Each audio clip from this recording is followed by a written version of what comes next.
All right. So leads, business ownership, business mentality. You guys are all business owners. We are business owners. It's kind of funny. We are like, I call it a volunteer army. You know what I mean? You guys, we're all 1099, but we all choose to work together. And I think that that's an amazing thing personally, because we don't have to, but we choose to.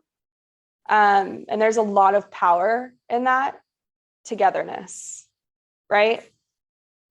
So be mindful of the fact that you are a business owner. That mental shift needs to happen sooner than later. The earlier you can adopt that mindset, the easier it is to move forward in your business, right? I think we've experienced, the longer we're in this business, the more we experience that. And the easier it is to handle the challenges that come with business ownership.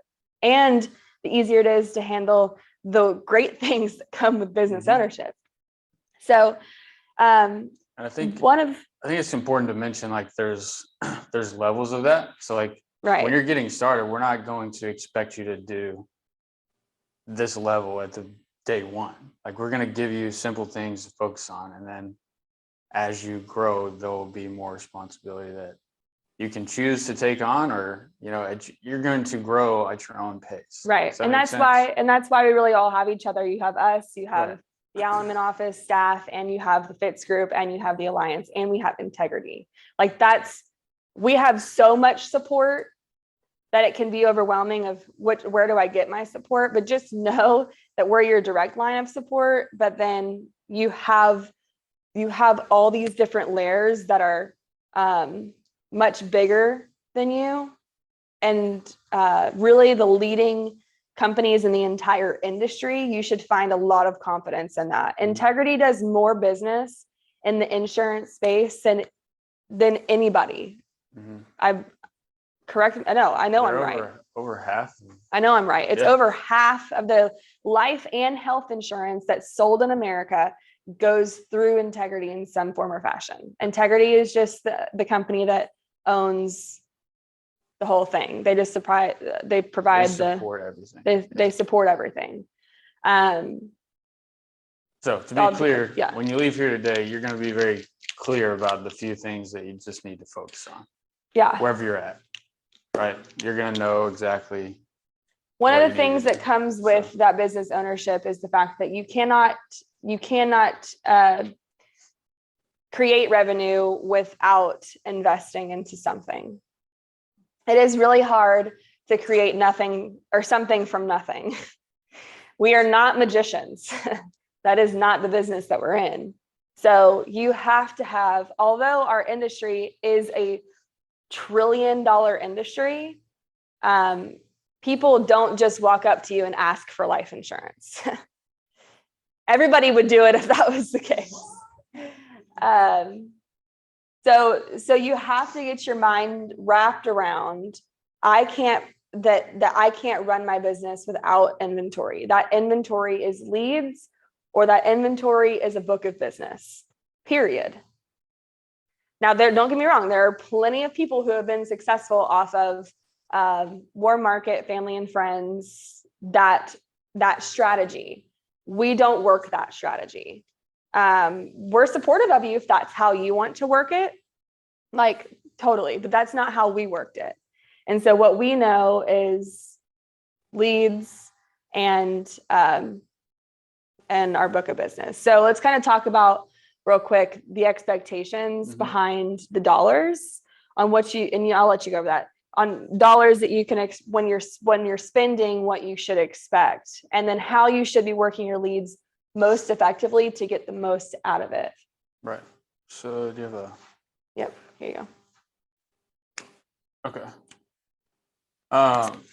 So you should, your first 2 years, really, your expectation should be 20 to 30% of your income should be going towards leads.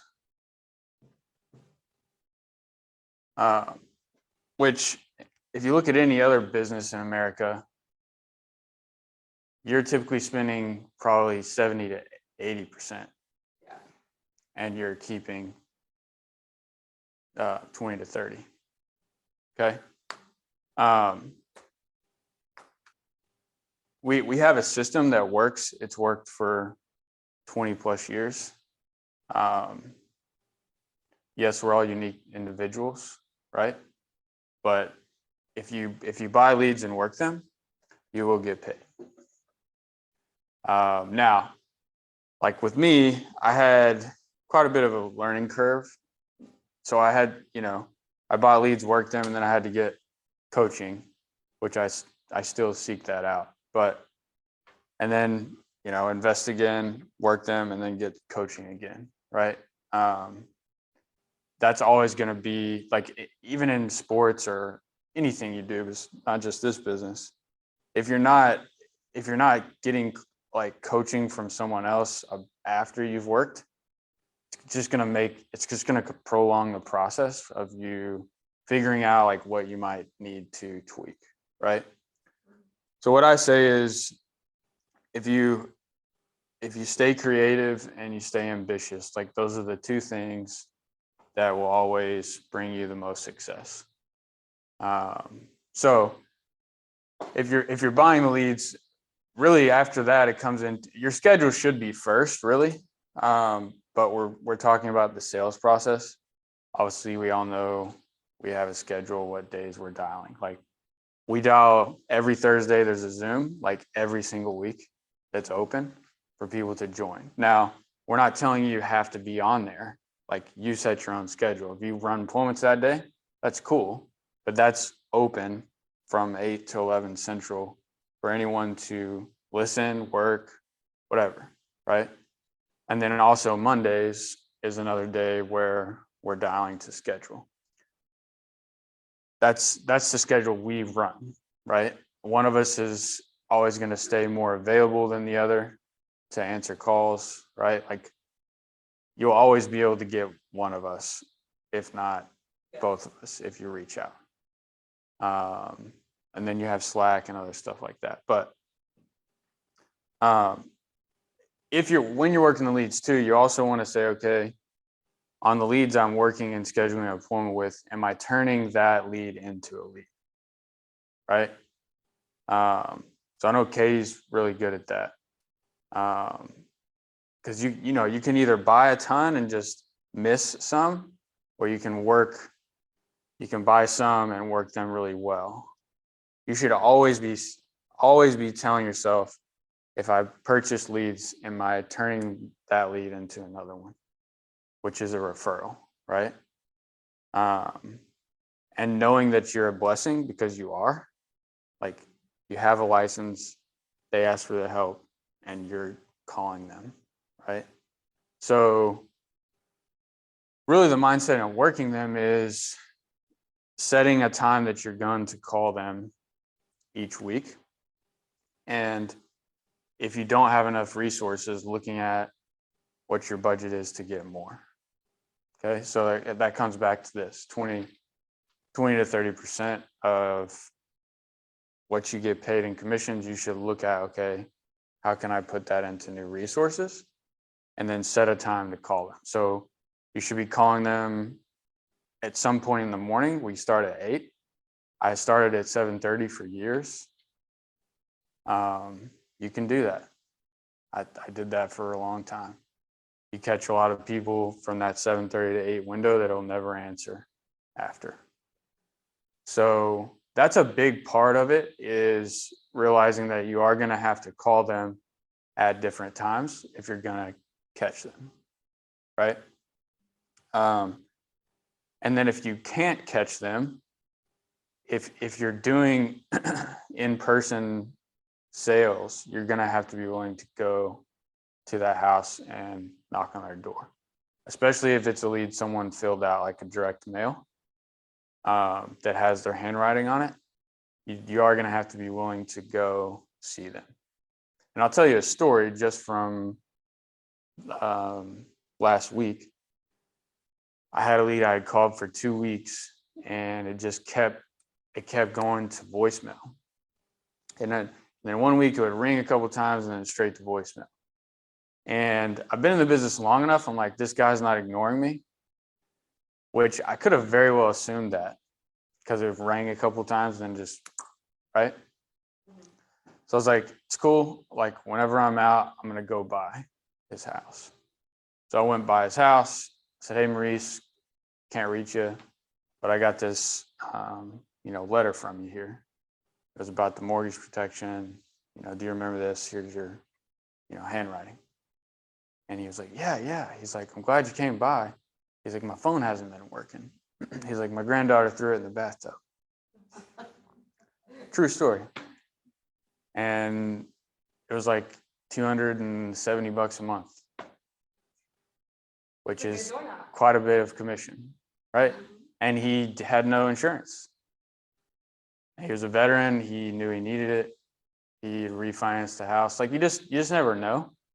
So really those three things, the expectation on what you're investing, then turning a lead into a lead, and then being willing to go buy. Okay. We'll get into the virtual part a little bit as well, because we have some more time. But so hopefully that's clear on that.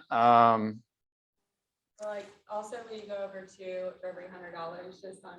Yeah, I'm about to go there. Yeah. So another thing is like every $100 you spend, you should be writing $1,000 in annual premium. Not including the referrals you get or right. multi-sales. Right. Not including referrals, multiple apps in the house, stuff like that. Okay.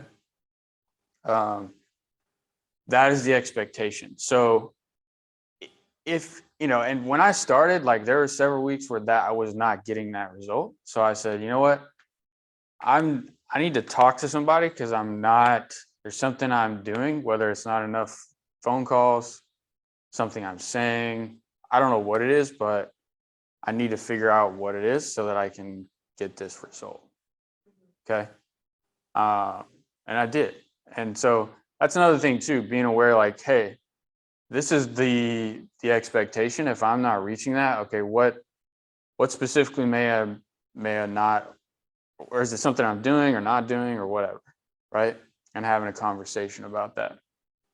So really you can scale this up as high as you want to, but really there's 3 stages to the business that have always helped me in my thought process. So the first step is just 3 policies on people that are not friends or family. So 3 policies that issued from leads.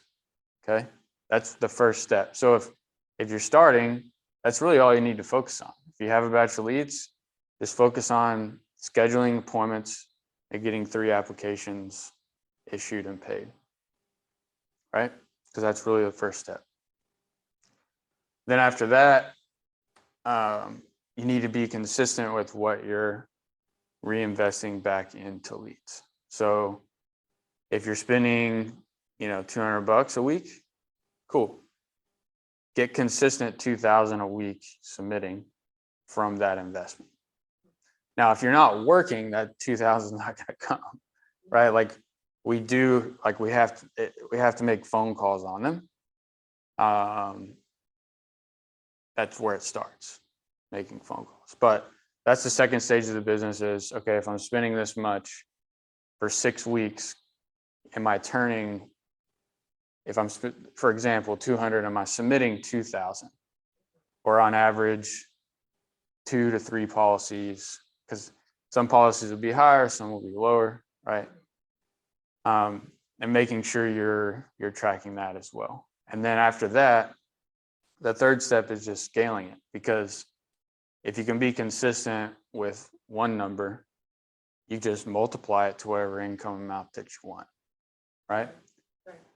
Now, I will say within all this is there's going to be extreme highs where you have $5,000 commission or more in a week, and there will be weeks where you don't have anything. There are highs and there are lows, okay? Keep in mind, just don't ever get too high. Like I had an appointment with a guy and he's like, hey, Jonathan, I got 400 grand sitting in my savings. My net worth's close to 5 million. He's like, I like your tone of voice. I'll listen to you. I was like, okay. He's like, he's like, I need to get some type of interest on it. This was like 2 days ago. I could have been like, oh my gosh, this guy's like got 400 grand. Or I could just be like, cool, dude, which I've been here long enough to know, like, I'm not going to get super emotional about it because my job's to help him. I still don't know what's going to happen. Right. I booked another time with him to talk about it. You can help him, but not getting too invested. Right. So remember that too. Like, you're going to have great weeks. You're going to have weeks that aren't as great, but stay consistent and don't just stay level with it. Don't get too crazy up here or too down when it's not going, right? That's important. Yeah. Very important to note that. What else on leads? Because we're talking about sales specifically. So I think I covered all that. So like, I think we want to talk maybe about like some like virtual versus in person. You guys kind of want to touch on that? Would that be cool? Yeah. Mm-hmm. Okay. So COVID changed a lot of stuff. We used to have to see people in person prior to COVID, we had to see people in person, like had to. Yeah. Due to all the rules and regulations. Okay. After COVID, COVID changed a lot. Some bad, some really great things it put in place for a lot of businesses. Okay. And one great thing that it did is it allows us to do business virtually with people. So essentially, virtually is the same thing as in person. As far as what you're talking about with the client, but it is different because you're not talking with them face to face. Like, you don't have the nonverbal cues, like, or the body language. You're not really able to, push as much virtually as you would in person, because you're just not. It's virtual, right? However, we're having a lot of success virtually. So if you're doing it virtually, the main thing to remember is just your goal is to create, even when you're in person, you want to create credibility, high credibility. You're already credible. You have an insurance license. Right. So you're already credible there. Okay. And you're working. So again, that's another credibility. You have your team that backs you up. That adds credibility. You've got 40 A+ carriers that are backing you up. Yeah. A-rated, those are extremely credible. That, like Mutual of Omaha, Fidelity, Transamerica. I mean, massive companies that don't put their name on something they're not sure that is legit and credible. Okay. Right. So again, you want to increase your credibility and reduce your sales pressure. Again, we're in a sales role, right? But we don't want to create a sales pressure. If that makes sense. Because at the end of the day, sales is just transfer of belief. It's really transfer of belief, right? What Megan said. That's all it is. Like, hey, I'm going to help you. I'm going to serve you well. And it's our job to serve people, right? We'll kind of get into that when Megan talks about products, but like, it's our job to let people know, like, when we're meeting with them, like, how it's going to go, because that's what they want from us. Like, if they need to be led. They need to be led, and the people want to. Like, I don't want to go to a restaurant and have to ask my server for certain things. I just want them to tell me and then do it. I don't know about you. And then I tip them well because I'm like, you did a great job. Does that make sense? We can't expect someone we're helping to tell us, does that make, you know what I mean? So like, there's a reason we tell you there's a certain step-by-step process to follow, because it works and it's like you're leading them.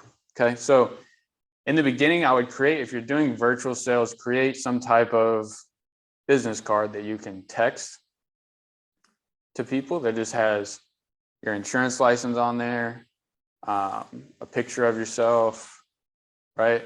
Just something basic. I mean, there's plenty of ways to create a virtual business card, just something simple that you can send out. You could even put, like in the ATM, you have your insurance license, and then like a picture of you and your family. You could just put that in a little picture text and send that. You don't even have to create a card.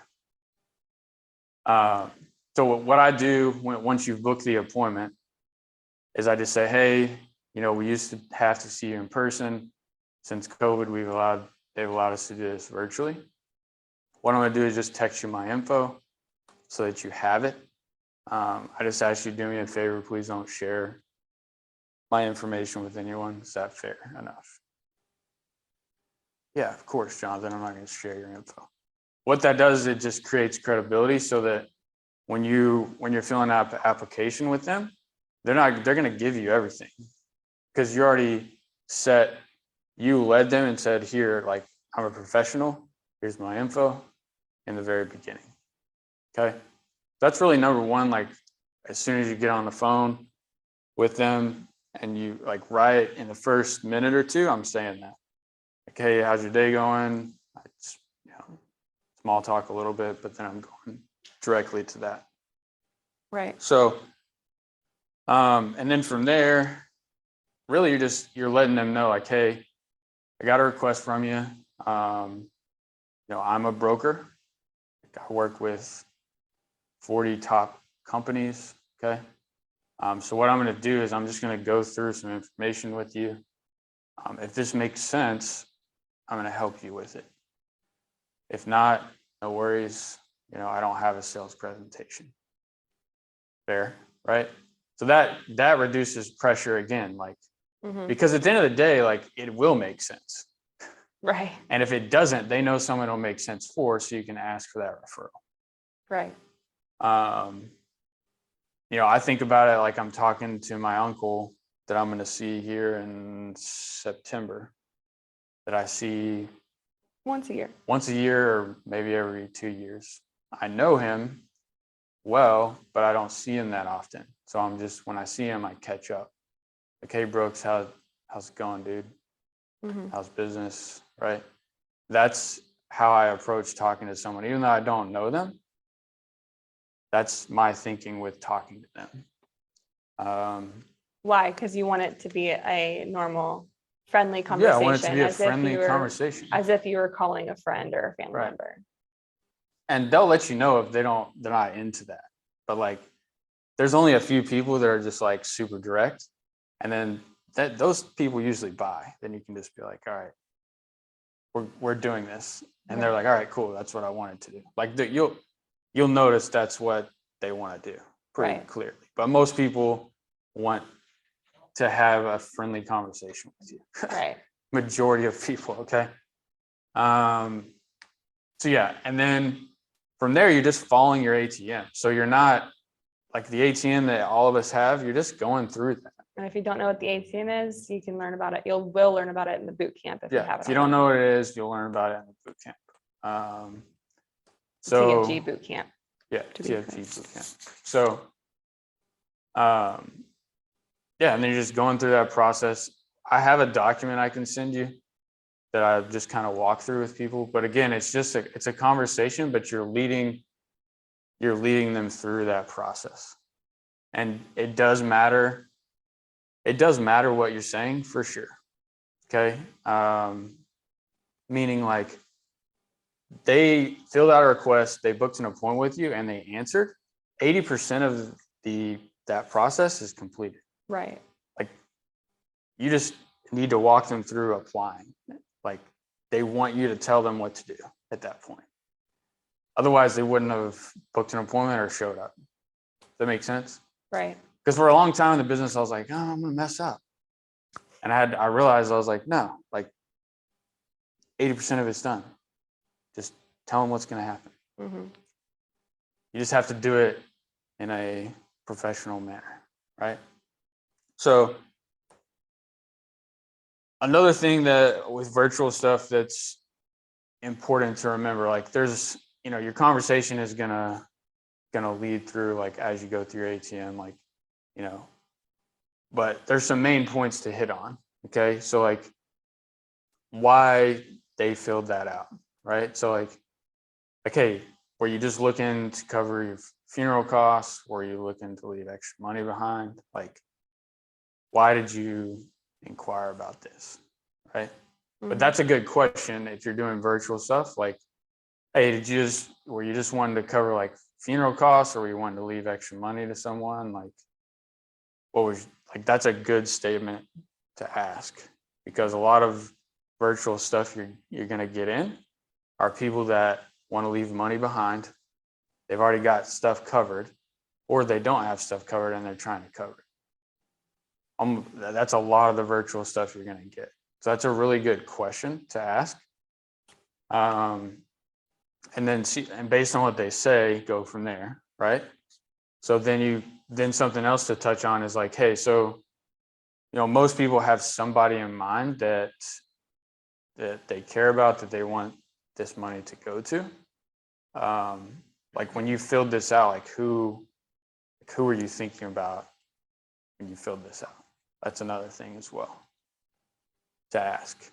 And then whoever that person is, try to mention their name throughout your conversation as much as you can.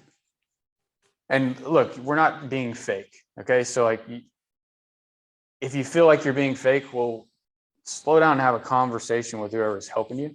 If you feel like you're being fake, don't. Like, we're being genuine here, right? So it's not like you don't need to say it like a robot, but ask them, right? Like, who is it? It's someone. Somebody, right? And something that'll help you too is look at your own coverage you have as well. Like what personal coverage you have is going to help you be a lot more convicted about that too. So if you don't have coverage on yourself, I would really look at, even if it's something really small, look at getting something, because it's going to naturally help you have more confidence and conviction when you're asking those questions, right? So, and then like whoever that person is, just talk about it. Then after that, you want to reach some level of understanding. So hopefully everyone's on track with what I'm saying. Yeah, we're still on virtual sales. Yeah, virtual stuff. And look, this applies in the home, like as well. It's just virtually you have to be a little bit more to the point because you're virtual. That makes sense? Right. You have to be a little bit more like, hey, this is what's going to happen. Because you really got one shot virtually. Yeah. And they can't see you, and they can't, not as much empathy over the phone. Exactly. Exactly. So without being like, this is what's going to happen, Katie, you have to say that, right? Which you're guiding them through it. So the next thing is reaching a level of understanding. So create credibility, right? Reduce the pressure, meaning you're just asking them. You've already said who you are. You're asking them why they sent it in.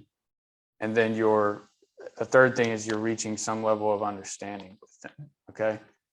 So, and here's what I'll say to you, because I know I felt this way when I started. Like, I was like, I don't know crap about all these products or these details. Like, I can't ask this question. But it's like, no, that is false. It's not true. You're licensed and you have access to all of it.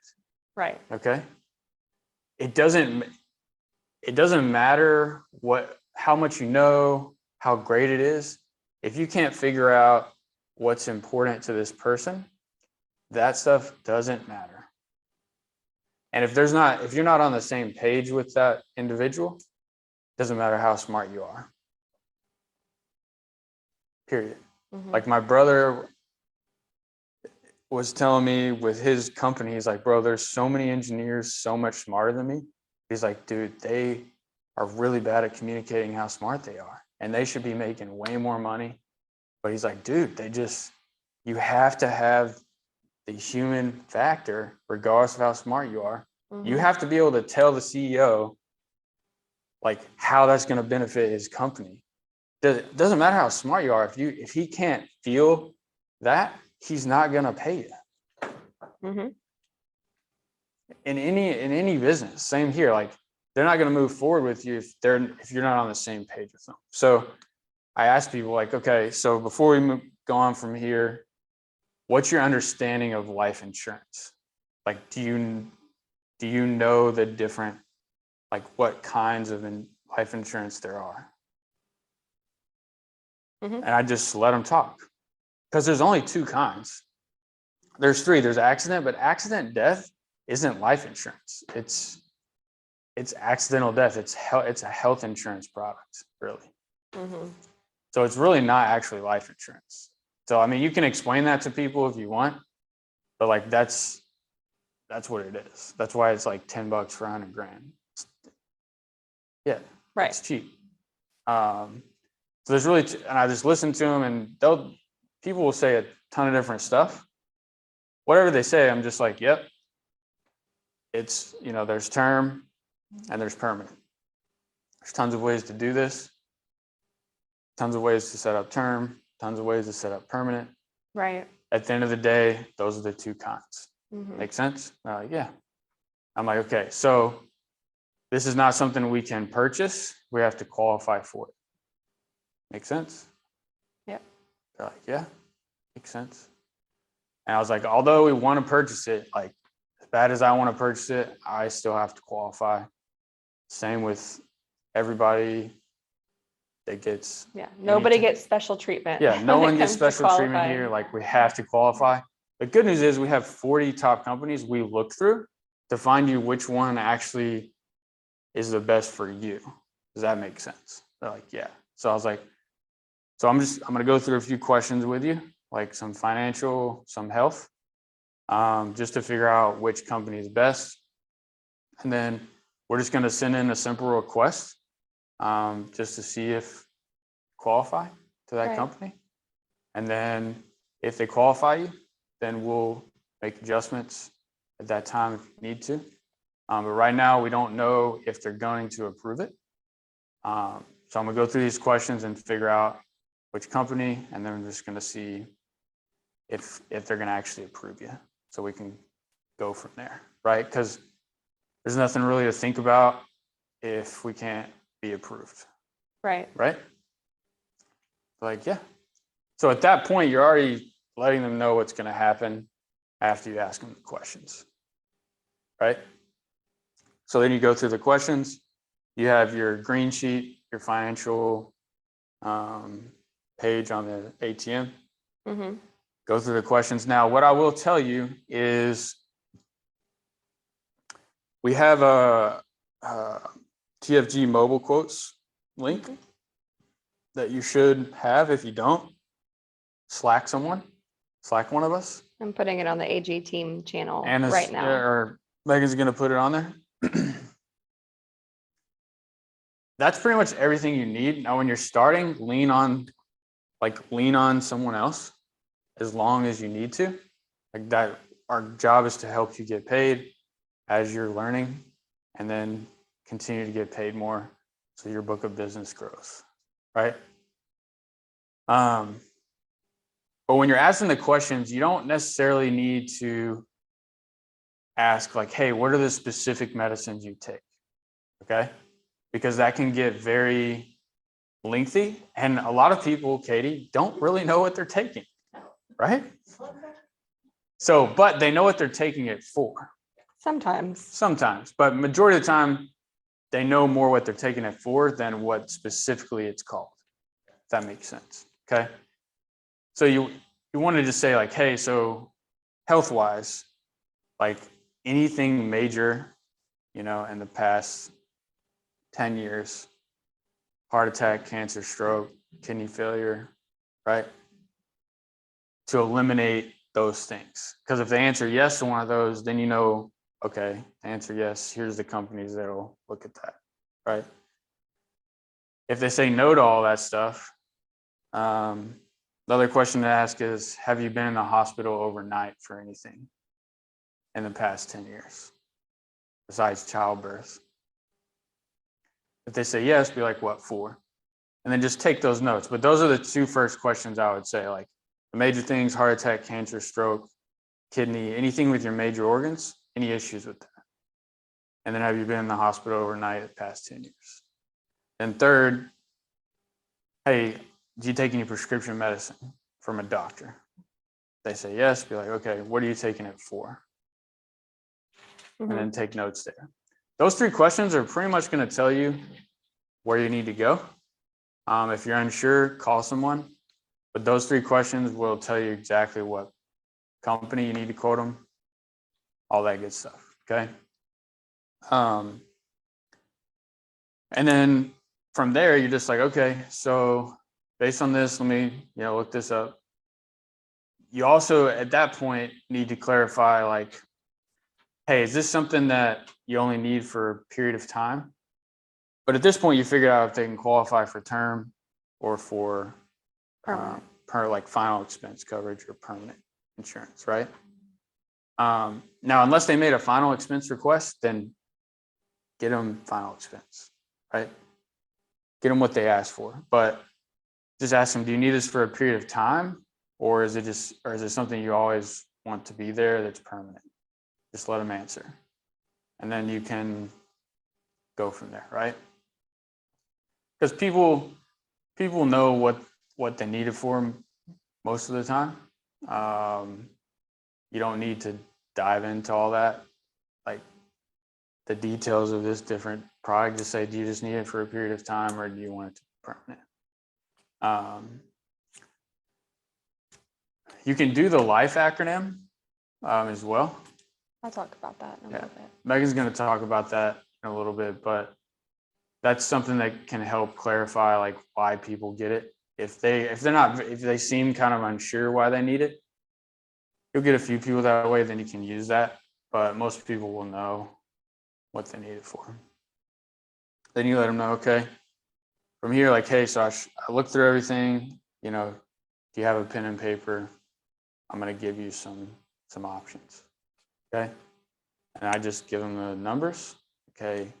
50 grand, 25, whatever. Here's the cost. This is the company. If you can qualify, which one would make sense for you? They tell me, and then we say, all right, we just need to put the request in, and we pull this up. Go ahead and grab your ID, and you put it in.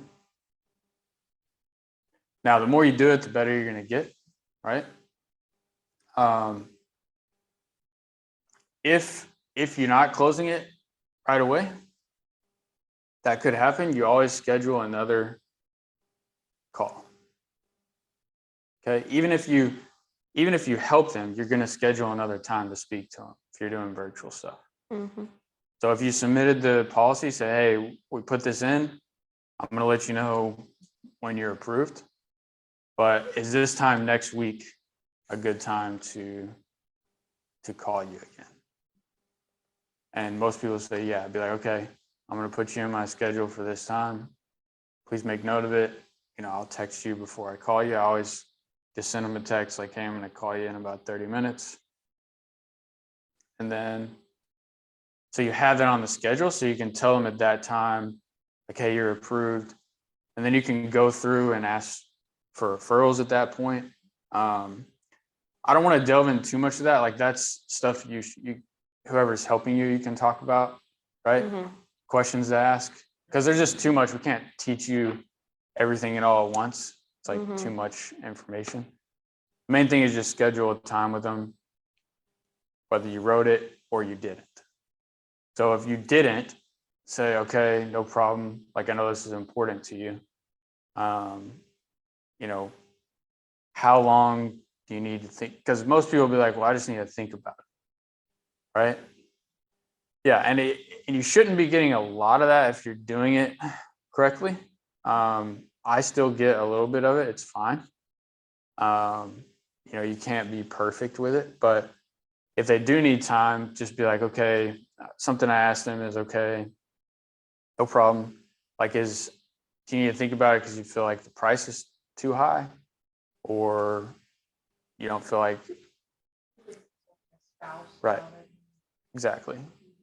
Yeah. So I just say that's fine. Like, how is a week long enough for you to talk with whoever about this? A lot of times too, if they are married, you typically, if you can get them both on the phone listening to because they're never going to be able to explain it to their spouse the same way that you can. Right. And that transfer of belief, they can't do it. Right. It really needs to come from you. Like, that's why we don't book in-person appointments if both husband and wife are not there. Why? Because it decreases the likelihood of us making the sale. Same thing virtually. And a lot of times people will tell you, well, I make the decisions, but then at the end of the call, they'll tell you they still want to talk to their spouse. And so a good way to get around that is, awesome, I'm the same way, but I typically at the end of the day don't make the final decision without consulting with my husband. I'm sure you're the same way. So is he around, or would you like me to schedule another time where you guys are together where we can chat at the same time? Yeah. So schedule with both of them when it's possible. Actually, I mean, that should always be the focus if it's husband and wife, because majority of people do not make decisions without their spouse. Mm-hmm. Yep, that's huge. And that's in the beginning of the appointment, that's, your ATM, when you're getting to know them, you're asking them those kind of questions. Like, I didn't cover that a lot, but it's on that initial page. Like, hey, are you married? Do you have kids? Like, when you're finding out who they're leaving the money to, like, you're going to find that.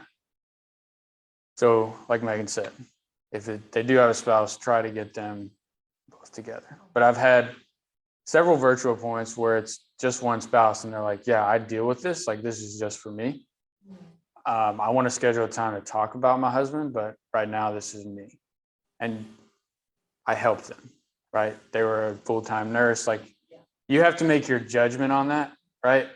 And that's just comes with doing the business long enough. But you can even also use, you can say to them in that situation too, that just reiterate, listen, I hear you. You want to make this decision for you because this one's for you, and you want to schedule another time to talk about your spouses later.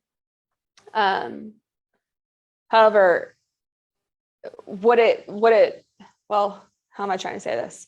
And then, or you can just say the same thing I just said.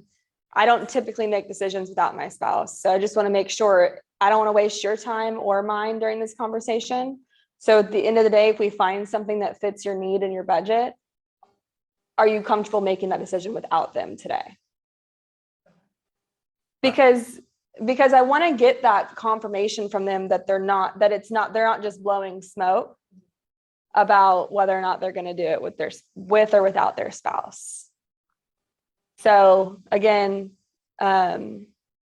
perfect. I hear you. This coverage is just for you, because we want to repeating it back to them is important so they understand that you heard what they said. I acknowledge that I heard you and I understand it. However, I don't want to waste your time or mine. So are you comfortable making a decision if we find something that fits your needs and your budget today without them around? I'm happy to schedule a time to do his or hers later. I just want to make sure that we don't really need the both of y'all there. Because I've found more often than not, really husbands and wives normally make their decisions together. Yeah. Is that fair enough? Oh, for sure. And that's kind of how I ask it, because yes, it's like dating. Like, there's rules and then there's the exceptions, right? We want to follow the rule as much as possible, or it's like blackjack. There's rules and there's exceptions. If I choose to make the decision based off of the exception, I have to understand that there may be consequence that comes with that. Wasted my time or theirs. Right? Now, once you've been through enough conversations, it's really easy to, just by listening to the tone of their voice, determine whether or not that person is being truthful or not. So by experience, and he's so experienced, it's easy for him to tell. But as a new agent, it's really important that that you try to figure that out on the front end so that you don't waste your time or theirs.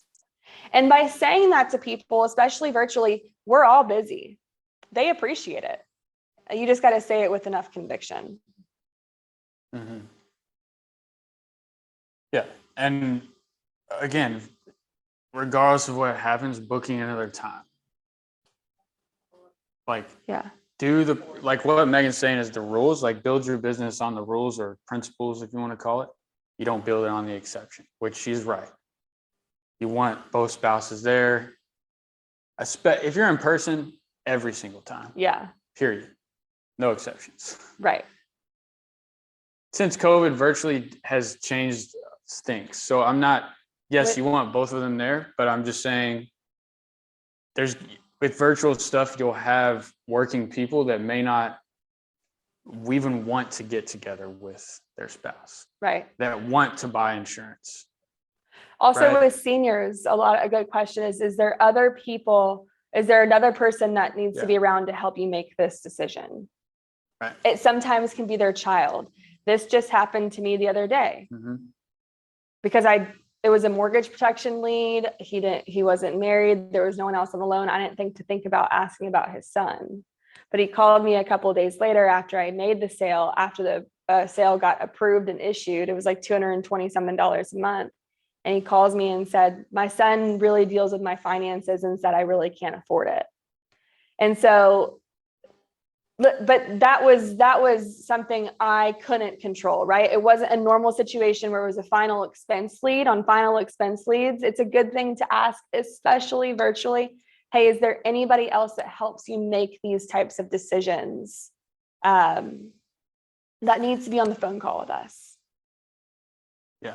Because you are going to, again, increase your credibility by asking, because it lets them know this person cares about my decision making. And also it increases the chances of you actually getting something submitted. Right. Because both parties who are involved in that financial decision are there and they're listening to your transfer of belief and not the other. Right. And if you don't do it, it's all good. You learn by experience where to push and where to pull. But following the principles of the rule is always going to get you, it's going to increase the chances of you getting that result that you're looking for. Yeah. And like, I've made so many mistakes in this business. And we still do. And like, I try to learn from myself. I do my best to learn from others' mistakes so I don't make the same ones. And like, that's why we do these trainings, is to let you know, like, hey, we've been through this stuff and it hasn't worked. Mm-hmm. And that's why we're telling you this. So that hopefully you can avoid that and get through the progress quicker, right? But there is nothing for personal experience learning, right? There is going to be some of that. However, we're trying to help you avoid as much of it as possible. Right.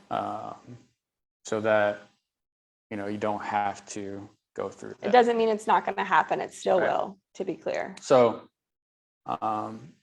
yeah. And then staying in touch too, after you help that person. Right. And taking that responsibility on yourself, not letting them be responsible. Like when you submitted the app, and told them they're approved and everything, say, hey, you're going to get your policy in the mail in, within 10 business days. Please call me when you get it. Right. So I know that you got it and I can go through it with you. You put that on them to do it. And the majority of people won't, right? Mm-hmm. But still calling them to make sure they got it is huge. Now, look, we can't get to everybody because we're busy, but that's professional, especially if especially if it's a bigger case.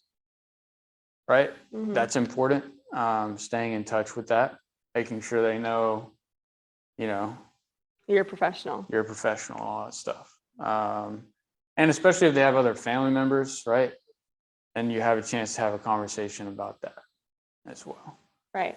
So it's pretty much all the virtual stuff. I hope that was helpful. Yeah. In person, you're going to use your ATM, whereas your virtual, you don't necessarily, having the ATM open and having that still to follow is a really good guideline. And I would do that. In person, having the ATM is 100% crucial. I feel like anytime I go into a house without it, I kind of feel naked. So I don't go in without it. I think there's been one appointment. And even if it's just a guideline, but a lot of the in-person sale, I'm not going to go through the whole in-person presentation because you really went through a lot there. But the biggest difference is body language and how you control the appointment. So walking in with confidence and leading them to their kitchen table, being not, you don't want to be a closed off, like you don't want to be at the door like this, or, I'm trying to think of the words are hard for me today, apparently. But you want to be welcoming, open armed, right? Like when they open the door, do you want my shoes on or off? Respectful. Body language is important when you're with somebody in person. Looking presentable is important. Those are really the biggest differences between the in-person and virtual. Virtual, you just don't have to be all put together like you do for the in-home, but understanding that body language, you really want to mirror somebody as much as you can, and really virtually too. I think that the body language is super important. I think you should still do all the same mannerisms that you would do in person over the phone. Why? Because it gives you that same tonality. It gives you that same oomph that you do whenever you're in home.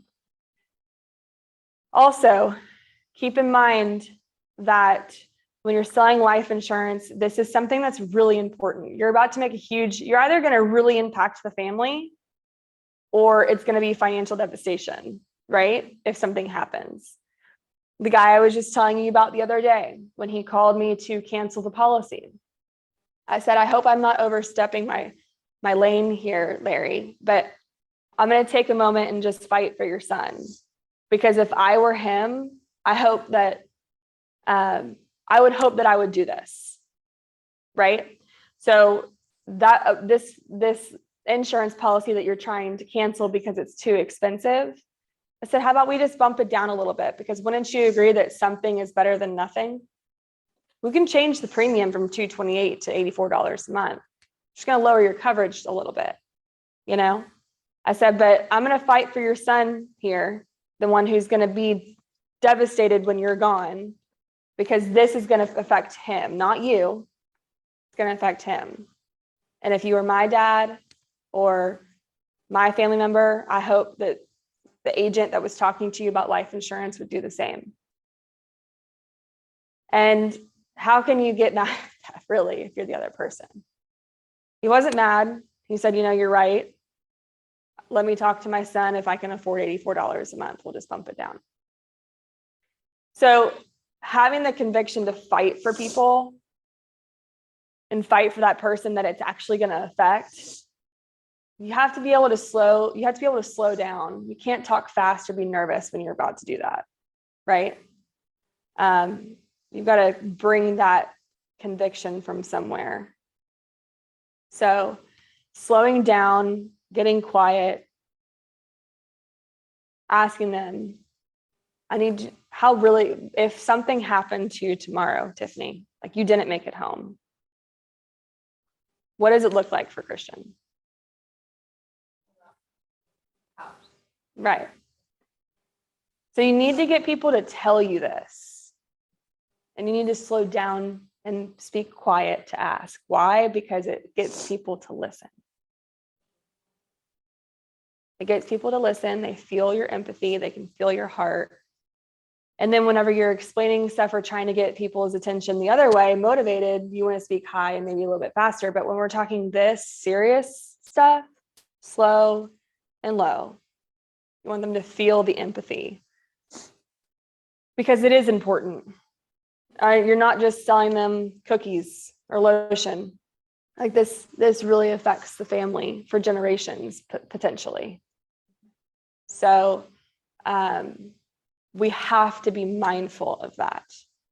Otherwise, you're just going to make sales, and you're not going to be influential. You're not really going to feel like you're impacting if you're just trying to make money. So keeping that in mind, keeping your breath, your body language, all of that in mind as you're doing this, your sales will go through the roof. Your close rate will go way up just because you're being more mindful of that, and you're not selling from your pocketbook or your situation, but you're helping them walk through theirs. And it, like he said earlier, it ends up being a no-brainer. Now all we got to do is find what matches a budget, because that is also very important. And there's been plenty of times where I tell people, I think we should start lower. I think that we should start lower. I don't want, if you need to replace the AC unit next month or get 4 new tires, bless you, Ooh. Or get 4 new tires, is this payment still affordable? If it is, awesome. Go ahead and move forward. If this makes it tight or takes food off the table, or you can't afford it next month, then let's just bump it down, because can't we both agree that something's better than nothing? I've never had a widow tell me that they had too much life insurance. So it's saying it's showing up to these things. It's listening to conference calls. It's going to trainings. It's by experience, by going out and talking to more families, that you learn how to have these conversations more effectively and better. But that's how the in-person is different than the virtual. Really, both are the same in the way that you still have to do that. You still have to create that emotion. You still have to build the why for them. Otherwise, they might already know how important it is, and you may not have to do that, right? But in most scenarios, they need you to walk them through it. And then by the time you get to the close, it is, where do I need to sign? How quickly can we get this approved? Does it start as soon as I pay the premium? So urgency. You should remember that, like with every family that you're sitting with, it's empathy, it's building the why, and then it's urgency from your part, because if they don't make it home next week and the wife calls you and you didn't put a policy in place, talk about heart sinking, stomach hurting type of conversation. And that stuff has happened. We're life insurance agents. That stuff happens. Or when, somebody that was in the home that day that was there when you wrote the policy, and, maybe the family called and canceled, or maybe they lapsed their policy and you forgot to call them back and try to get it back in place. And that son or that daughter calls you and says, hey, I found your card in my mom's drawer or on her life insurance policy. She passed away last night. And you've got to go look it up and say, I'm sorry, she called and canceled, or that policy lapsed 2 months ago and I didn't call back. You know what I mean? It's just all these little things. I hope that never happens to you as an agent, but sometimes just know that can happen. And I hope that builds urgency for you to help your family, to help your friends, to help your clients that have asked for your help. It's just important. So that's really the biggest difference between the virtual and in person. Really, they're both the same, except for the body language part. You don't have to have that as much with virtual. So